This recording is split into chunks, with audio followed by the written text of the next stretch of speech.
이번에 마음을 담아서 고백을 해야 됩니다. 네, 오늘 설교 제목이 나와 있는데요. 사람을 애모로 보지 않겠습니다. 인사하겠습니다. 네, 저에게 하신 거죠.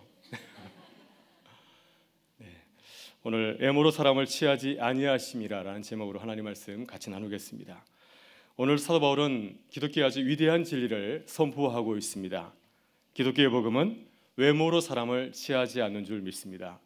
어떤 분이 이 본문의 말씀을 아주 재미있게 표현을 하였습니다. 기독교는 계급장을 떼고 시작합니다. 이렇게 표현을 하였습니다. 교회 와서는 세상의 계급장 이렇게 다 내려놓고 오는 거 아시죠? 그래서 계급장을 떼고 시작하는 곳, 바로 그것이 교회다, 이렇게 말씀을 하고 있습니다. 본문 11절에서 사도 바울은 이렇게 말씀을 합니다. 함께 다시 한번 읽도록 할까요? 11절의 말씀입니다. 이는 하나님께서 애모로 사람을 취하지 아니하심이라. 아멘. 네, 밑줄 쫙 그으시기 바랍니다. 공동번역 선인경은 11절 말씀을 이렇게 옮기고 있습니다. 하나님께서는 모든 인간을 차별 없이 대합니다.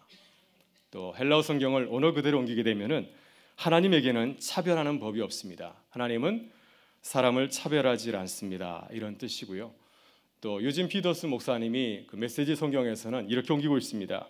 하나님은 사람들이 당신에 대해서 말하는 것에 대해서 귀를 기울이질 않습니다. 또 하나님께서는 당신이 당신 자신에 대해서 생각하는 것에 대해서도 조금도 관심을 두질 않습니다. 하나님은 스스로 생각하시고 스스로 판단하십니다. 이렇게 말씀하고 있습니다. 그래서 오늘 이 시간 우리가 주의 말씀을 통하여서 외모로 판단하지 아니하시는 그 하나님을 만날 수 있는 시간 되실 수 있기를 간절히 바랍니다. 여러분, 사도 바울은 교회를 박해하려고 다메섹으로 열심히 달려가고 있었습니다. 예수님 만나기 전에 그는 박해자였습니다. 예수 믿는 사람을 한 사람이라도 더 끌어내리려고 열심히 다메섹으로 가다가 빛 대신 주님을 만나서 눈이 멀게 되었습니다. 그때 바울은 눈이 멀어서 빛이신 하나님을 바라봤으니 그 눈이 어떻게 되었겠습니까? 눈의 기능을 잃게 되었습니다. 그래서 수일 동안 앞을 보지 못하고 방 안에 처박혀 있었습니다. 아무도 그를 케어해주지 못하였는데 예수님의 제자 아나니아가 그에게 찾아와서 안수 기도하였을 때 놀라운 일이 벌어졌습니다. 사도행전 9장 18절을 보게 되면은 바울이 아나니아의 기도를 받을 때 그의 눈에서 뭐가 벗겨졌다고 했습니까? 비늘 같은 것이 벗겨져서 다시 보게 되었다고 말씀을 하고 있습니다. 그의 눈에 비늘 같은 것이 있었는데 아나니아가 안수 기도할 때 비늘 같은 것이 벗겨지게 되었다고 하는 것입니다. 여러분, 이때 바울의 눈에서 비늘 같은 것이 벗겨지게 되었을 때 바울이 무엇을 보았을까요? 어떻게 세상을 바라보았겠습니까? 바울은 지금까지는 자신을 붙잡고 있었던 유대교적인 세계관에 붙잡혀서 유대인의 눈으로 세상을 바라보았습니다. 그러나 이제 그의 눈에 비늘 같은 것이 벗겨지게 되었을 때 그는 이제는 십자가에 달리신 예수 그리스도의 그 눈을 가지고서 세상을 바라보게 되었습니다. 그래서 그는 이제 유대교적인 세계관에서 벗어나서 이제는 기독교적인 세계관을 가지고서 세상을 바라보는 놀라운 그 은혜를 체험하게 되었습니다. 여러분, 사도 바울은 그가 보낸 여러 서신서에서 자신의 경험을 간접적으로 표현을 하고 있습니다. 내가 다메섹 도상에서 주님을 만나서 내 인생이 어떻게 달라졌는가 하는 것을 간접적으로 여러 곳에서 표현을 하고 있는데요. 먼저 고린도후서 4장 6절과 7절을 보게 되면 사도 바울은 자신의 경험을 이렇게 고백을 하고 있습니다. 어두운 데서 빛이 비치라 말씀하셨던 그 하나님께서 예수 그리스도의 얼굴에 있는 하나님의 영광을 아는 빛을 우리 마음에 비추셨느니라. 우리가 이 보배를 질그릇에 가졌으니 이는 심히 큰 능력은 하나님께 있고 우리에게 있지 아니함을 알게 하려 함이라. 바울은 다메섹 도상에서 빛으로 찾아오신 그 주님을 통하여서 예수님을 만나게 되었습니다. 예수님을 만난 사건을 통하여서 내가 하나님의 자녀가 된 것은 내 공로로 된 것이 아니라 전적으로 하나님의 은혜임을 깨닫게 되었습니다. 그는 박해자였습니다. 어쩌면 그를 통하여서 스데반이 죽임을 당하였는지 모릅니다. 그를 통하여서 교회가 얼마나 어려움을 겪게 되었습니까? 그가 인간적인 그 모습을 통해서는 도저히 하나님의 자녀가 될 수 없고 또 그가 도저히 이방인의 사도가 될 수가 없습니다. 그러나 주님께서는 전적인 은혜로 그를 부르셨다고 저는 고백하고 있는 겁니다. 그래서 자신은 어떻게 고백하고 있습니까? 나는 질그릇과 같다. 모든 그릇들 가운데서 가장 천하고 보잘것없는 그 그릇 질그릇이 바로 내 모습이라고 하는 것입니다. 나는 아무것도 아니다. 그는 이렇게 고백을 하고 있습니다. 그러나 예수 그리스도는 어떠한 분이라고 고백하고 있습니까? 그분은 보배라고 하는 것이죠. 내게 능력 되신 하나님의 그 능력이 바로 보배신 예수 그리스도라고 그는 고백하고 있습니다. 여러분, 이것이 바울 사도가 다메섹 도상에서 주님을 만난 뒤에 세상을 바라보게 된 그의 모습을 이렇게 간접적으로 말씀을 하고 있습니다. 여러분, 빌립보서 3장에서도 바울은 예수 그리스도를 만난 뒤에 자신이 어떻게 달라졌는지를 아주 놀랍게 고백을 하고 있습니다. 빌립보서 3장 4절부터 12절의 말씀인데 우리 같이 한번 열어보도록 할까요? 빌립보서 3장 4절부터 12절의 말씀을 같이 한번 천천히 읽어보도록 하겠습니다. 빌립보서 3장 4절부터 12절까지의 말씀을 같이 보도록 하겠습니다.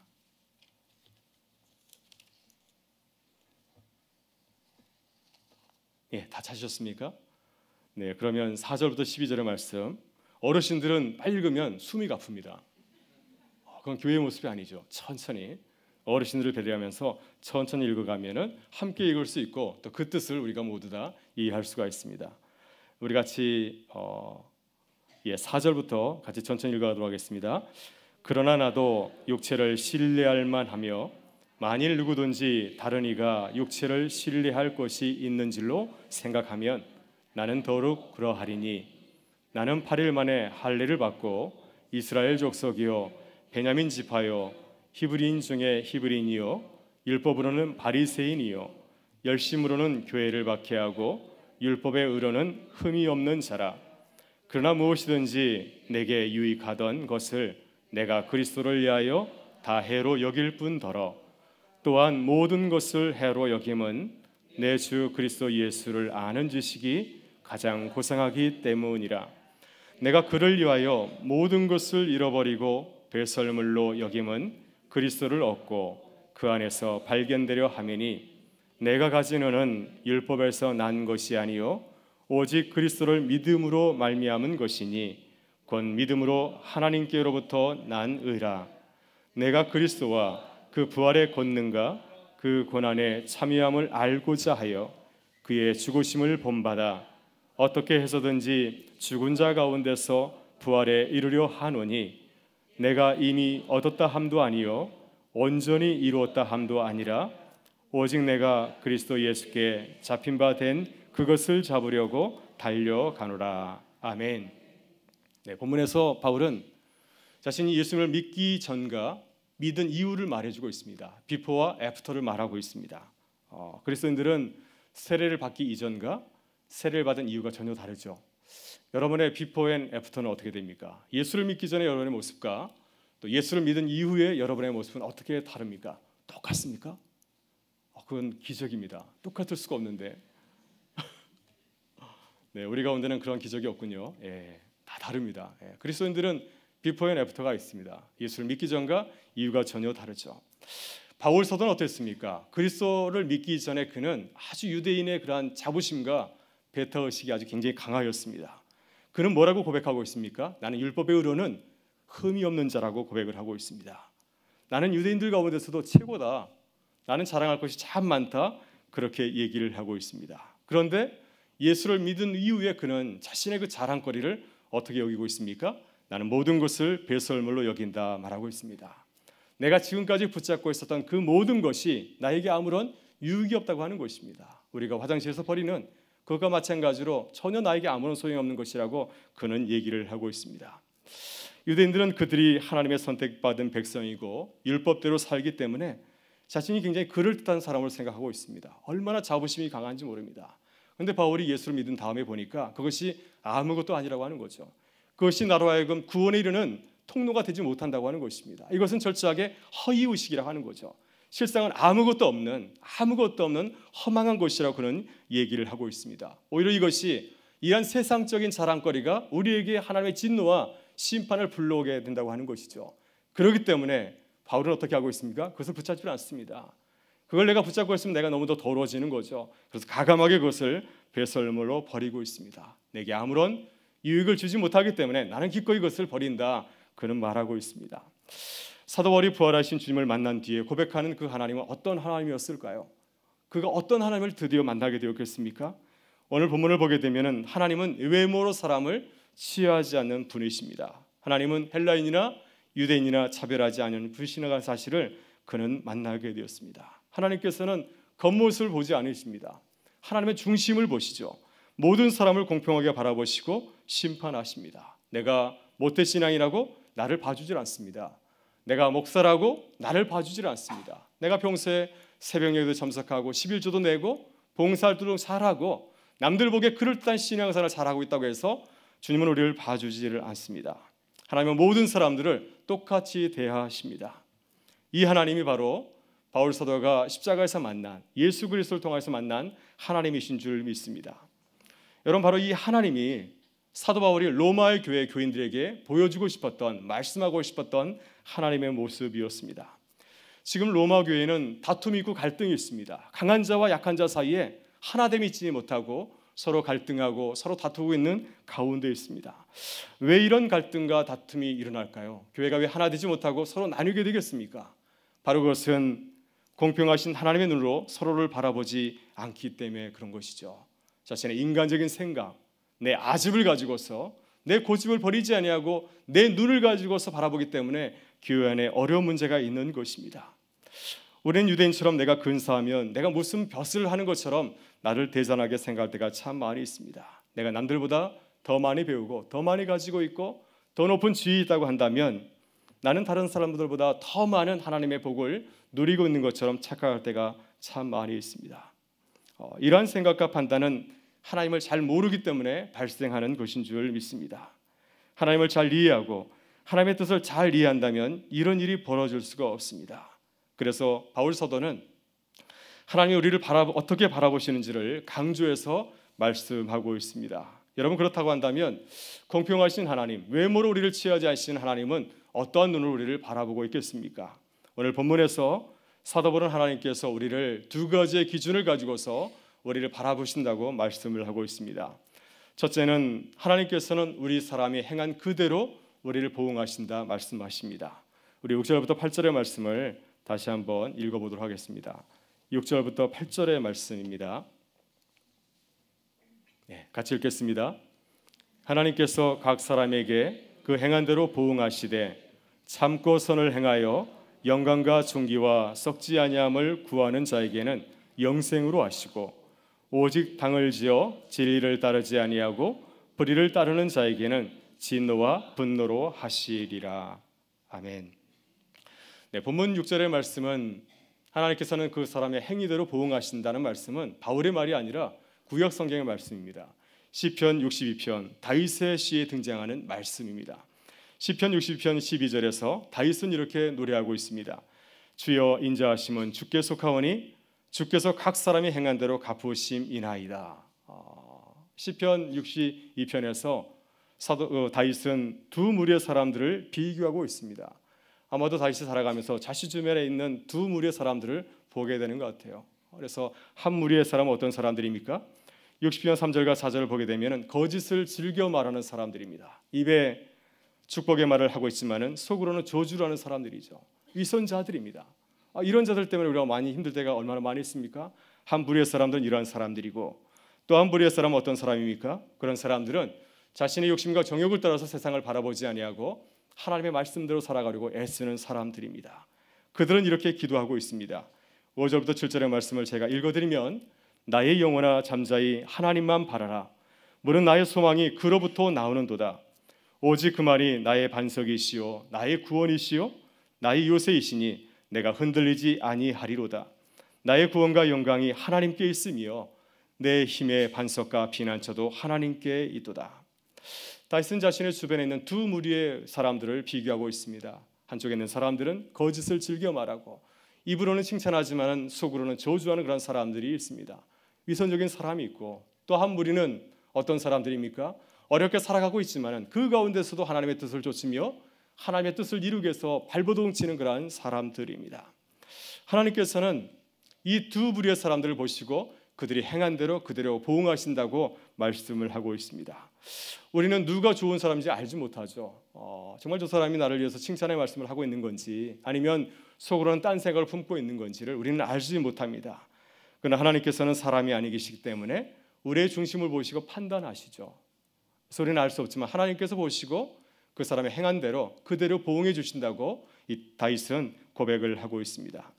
여러분, 그렇다면 하나님께서 우리의 행위를 심판하시는 기준은 무엇이겠습니까? 하나님께서 보시고 기뻐하시는 기준이 있고 또 하나님께서 보시고 진노하시는 기준이 있다고 오늘 본문은 말씀하고 있습니다. 하나님께서는 어떤 사람의 행위를 기뻐하십니까? 7절을 보게 되면 바울은 이렇게 말씀하고 있습니다. 참고 선을 행하여 영광과 존귀와 썩지 아니함을 구하는 자들에게는 영생으로 하시고 영원한 생명으로 선물로 더하여 주시고, 이렇게 말하고 있습니다. 영원한 것을 사모하는 사람들이 있습니다. 영적인 것을 우선순위에 두고 살아가는 분들이 있죠. 또 그것을 위해서 바울 사도와 같이 모든 것을 배설물로 여기는 자들이 있습니다. 그들은 하나님을 위하여서 참고 견딥니다. 선을 행하려고 애쓰고 있습니다. 하나님께서 그들을 기뻐하지 않으시겠습니까? 그들에게 하나님께서 영원한 생명으로 세상이 주지 못하는 하늘의 신령한 것으로 채워주신다고 말씀을 하고 있습니다. 여러분, 다윗은 청년 시절에 힘들고 어려운 믿음의 여정을 걸어갔습니다. 그가 골리앗을 죽이고 많은 사람들이 그 관심을 받는 그러한 스타가 되었지만은 그러나 그 이후에 그 삶은 녹록지가 않았습니다. 무엇보다 그의 원수였던 사울 왕이 그를 미워하였습니다. 나에게도 연하던 아들이 있는데 저 다윗이 있으면 내 아들이 왕이 될 수 없지 않습니까? 제가 죽어야 내 아들이 왕이 되는데, 이런 마음 때문에 이 사울 왕은 늘 다윗을 죽이려고 하였죠. 그로 인해서 다윗이 얼마나 공고한 삶을 살아갔습니까? 생과 사를 넘나들 때가 얼마나 많이 있었습니까? 그러나 다윗은 그때마다 악을 악으로 갚지 아니하고 악을 선으로 갚았습니다. 한 번은 이런 일이 있지 않았습니까? 엔게디 동굴에 그의 부하들과 숨어 있을 때 사울 왕이 한낮에 더위를 피해서 그 안에 들어와서 무장을 풀고 잠을 자는 것이었습니다. 무장 해제를 했던 것이죠. 그때 다윗의 부하들이 그에게 말합니다. 왕이시여, 드디어 기회가 왔습니다. 하나님께서 이제 당신에게 이스라엘 왕으로 세우시려고 이런 좋은 기회를 주셨으니 저 사울을 죽이고 왕이 되십시오. 여러분이라면 어떻게 하겠습니까? 감사합니다 하나님, 이런 기회도 주시는구나 하면서 기뻐하시겠습니까? 그때 다윗은 기뻐하지 않았습니다. 그때 그는 이렇게 고백을 합니다. 내가 어찌 여호와께서 기름 부은 종을 죽이리까 하면서 그 자리를 물러나게 되는 거죠. 원수 갚는 것 하나님께 맡겼습니다. 더러운 것을 내 손에 묻히질 아니하였습니다. 그랬더니 하나님께서는 그를 모든 사람들이 존중하고 따르는 이스라엘의 왕으로 삼으셨습니다. 하나님께서 어떤 사람의 행위를 진노하시고 분노하실까요? 오늘 8절을 보게 되면 이렇게 말씀하고 있습니다. 오직 당을 지어 진리를 따르지 아니하고 불의를 따르는 자에게는 진노와 분노로 하시리라. 하나님보다는 세상적인 이익, 내 관심, 내 욕망을 채우기 위해서 달려가는 사람들이 있습니다. 이런 사람들은 주로 어떤 행동을 하고 있습니까?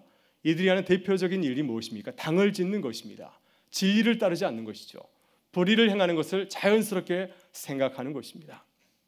이것을 성경은 육체의 소욕, 육체의 바램이라고 말을 하고 있습니다. 여러분, 여기서 우리가 잠시 생각해 볼 단어가 하나 있는데 바로 당이라는 단어입니다.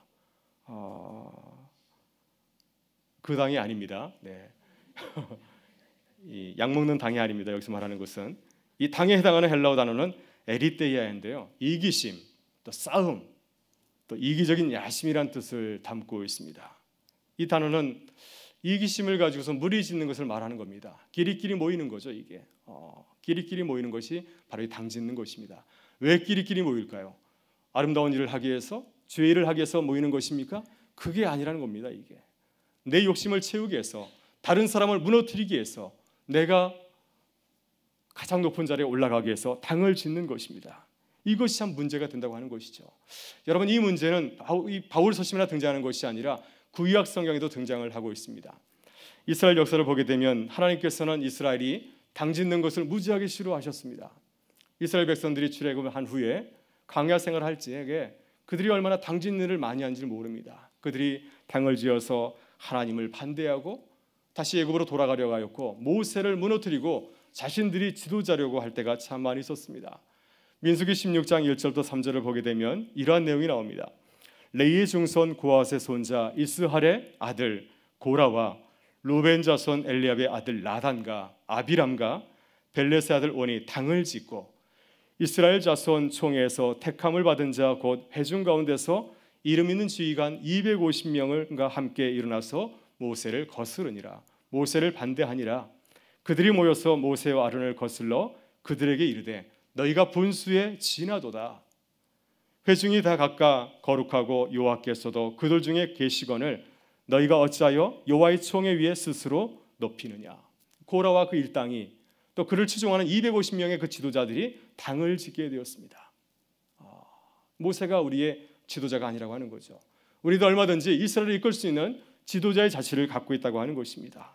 그래서 그들은 출애굽을 하면서 이스라엘을 향하여서 수고하였던 모세를 끌어내리고 자신들이 지도자가 되려고 하였습니다. 자신들이 당을 짓고 이스라엘의 지도자가 되어서 다시 애굽으로 돌아가려고 하였습니다.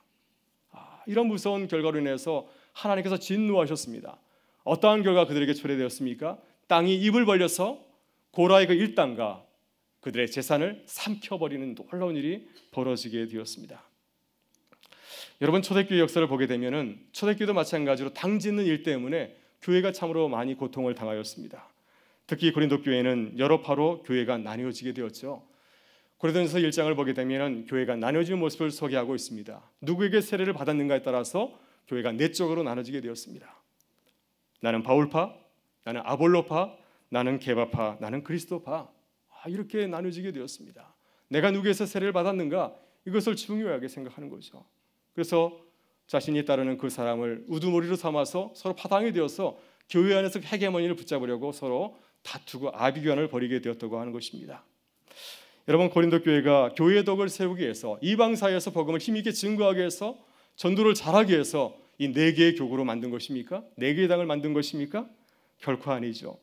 교회의 지도자를 비방하고 자신의 그 뜻을 이루기 위해서 교회 당이 아니라 네 당을 만들기 위해서 그들은 당을 짓고 나아갔던 것이었습니다. 사도 바울이 이 당 짓는 무리들 때문에 참 고통을 많이 겪었습니다. 그래서 바울은 고린도전서에서 교회를 어떻게 표현하고 있습니까? 교회는 몸과 같다. 한 몸에 달린 여러 지체와 같다. 하나됨을 강조하고 있습니다. 교회는 하나 되어야 된다고 하는 것이죠. 교회는 그리스도 안에서 헬라인이나 유대인이나 먼저 믿은 자나 나중 믿은 자나 남자나 여자나 모두가 하나다. 갈라디아서 3장 28절에서 교회는 하나 됐다고 하는 사실을 강조하고 있습니다.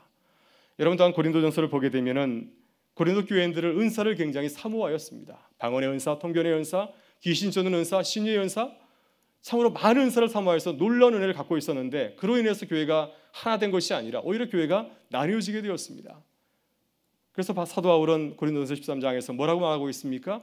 가장 중요한 은사는, 가장 아름다운 은사는 바로 사랑의 은사다. 서로를 받아주고 하나 되는 그 은사가 최고의 은사라고 말하고 있습니다. 여러분, 현대교회도 마찬가지죠. 교회가 서로 나뉘어서 얼마나 어려움을 많이 겪고 있습니까? 사람들이 우리에게 손가락질 짓는 것은 하나 되지 못하였기 때문입니다.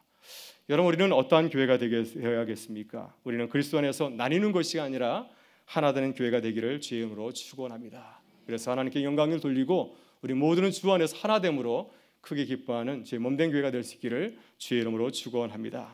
그리하면 주님께서 우리에게 주시는 우리가 영광과 존귀와 평강의 복을 누리게 될 줄 믿습니다. 여러분, 둘째, 하나님은 어떤 기준을 가지고서 우리를 판단하시고 심판하십니까? 하나님은 율법과 양심의 그 증거를 가지고서 우리를 판단하신다고 말씀하고 있습니다. 우리 같이 12절의 말씀을 함께 보도록 하겠습니다. 같이 읽겠습니다. 물론 율법 없이 범죄하는 자는 또한 율법 없이 망하고 물은 율법이 있고 범죄한 자는 율법으로 말미암아 심판을 받으리라. 아멘. 하나님께서는 유대인과 헬라인, 이방인을 심판하는 기준이 저마다 다르죠. 사람이 다른데 어떻게 똑같은 기준을 가지고서 심판할 수 있겠습니까? 유대인은 어떤 행위의 기준을 가지고서 심판한다고 말씀하고 있습니까? 하나님께서는 그들에게는 율법을 가지고서 그들이 잘 알고 있는 율법을 통해서 그들을 심판한다고 말씀하고 있습니다. 13절을 보게 되면 하나님께서는 유대인들이 율법을 듣는 것보다도 율법을 행하는 것을 보다도 중요하게 보시겠다고 말씀하고 있습니다. 유대인들은 착각합니다. 우리가 유대인이고 율법을 가지고 있기 때문에 무조건 하나님께서 우리를 잘 보실 거라고 생각하는데 그것은 오산입니다. 하나님 그들이 정말로 율법을 잘 지키는지를 눈여겨보신다고 말씀하고 있습니다. 여러분들도 이러한 착각을 할 때가 참 많지 않습니까? 새벽 예배도 잘 드리고 매달 11조도 구별해서 잘 드리고 이웃을 잘 돕고 또 이웃이 우리로 하여금 화를 내게 하여도 화내지 아니하고 잘 참고 견디면은 우리는 하나님의 심판을 그냥 패스할 것처럼 생각할 때가 참 많이 있습니다. 여러분, 이것이 종교적인 사람들이 범하는 죄이죠. 그러나 주님은 누구보다도 아주 엄격하게 율법을 지키고 신앙생활을 잘 하였던 바리새인들을 향해서 무슨 말씀을 하고 있습니까? 마태복음 23장을 보게 되면 주님은 그들에게 이렇게 말씀하고 있습니다. 그들은 마치 회칠한 무덤과 같다고 하는 것이죠. 무덤에 회칠을 하게 되면 아주 아름다워 보입니다. 겉모습은. 그러나 그 속에는 시체가 썩어가고 있다고 하는 것이죠.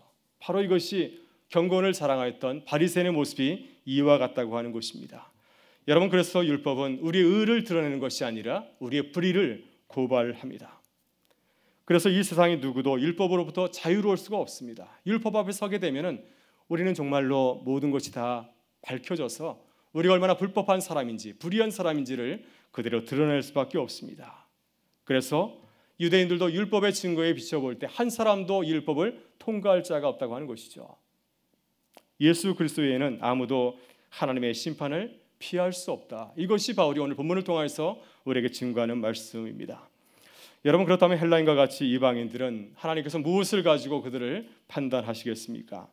14절 15절의 말씀을 같이 한번 보도록 하겠습니다. 율법 없는 이방인이 본성으로 율법의 일을 할 때에는 이 사람은 율법이 없어도 자기가 자기에게 율법이 되나니 이는 이들은 그 양심이 증거가 되어 그 생각대로 서로 혹은 고발하며 혹은 번명하여 그 마음에 새긴 율법 행위를 나타내느니라. 네. 하나님을 믿지 않는 사람들은 이렇게 변명할지 모르겠습니다. 우리는 하나님의 뜻을 모릅니다. 율법도 모릅니다. 그러니 우리는 자유할 수 있지 않겠습니까? 율법도 모르는데 율법의 잣대를 가지고 소리를 심판하러 가면은 하나님은 공평하지 한 분이 아니십니다. 이렇게 말할지 모르겠습니다.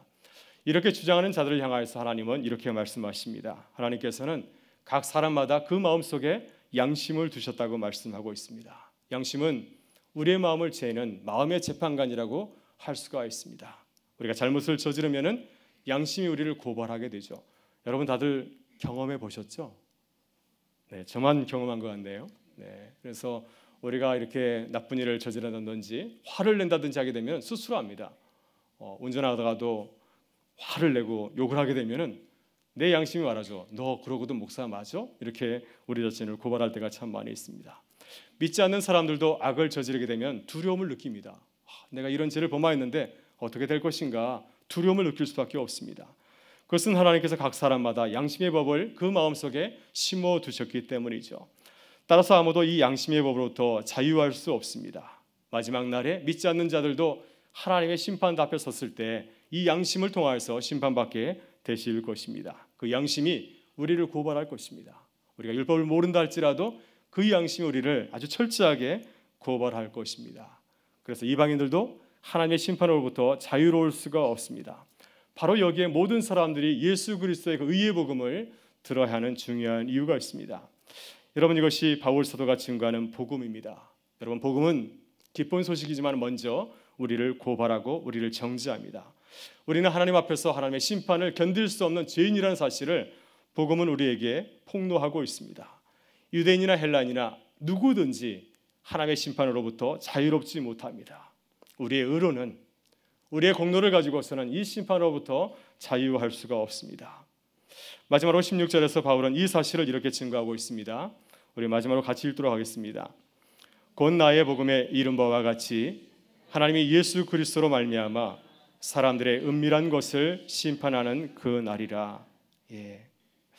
하나님께서 심판의 날에 우리의 모든 것, 은밀한 것까지도 다 심판하신다고 하는 것입니다. 우리가 알지 못하는 것, 내가 무의식 중에 행하였던 그 말까지도, 그 행동까지도 주님께서는 다 드러내게 하신다고 하는 거죠. 그래서 예수 그리스도 앞에서 우리를 심판하신다고 말씀하고 있습니다.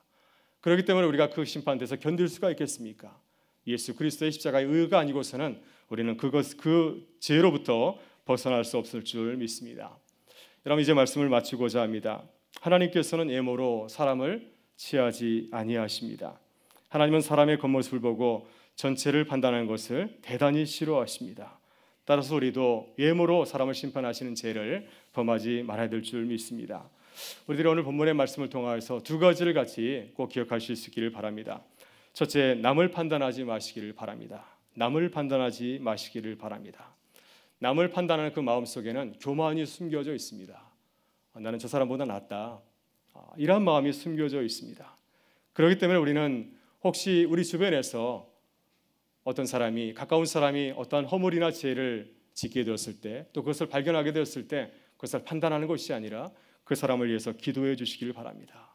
하나님, 저 사람을 도와주셔서 저 사람도 하나님의 자녀로 성숙해질 수 있도록 인도하여 주옵소서. 그 사람을 위해서 기도해 주시길 바랍니다. 그러면 우리가 판단의 죄를 범하지 않을 수 있습니다.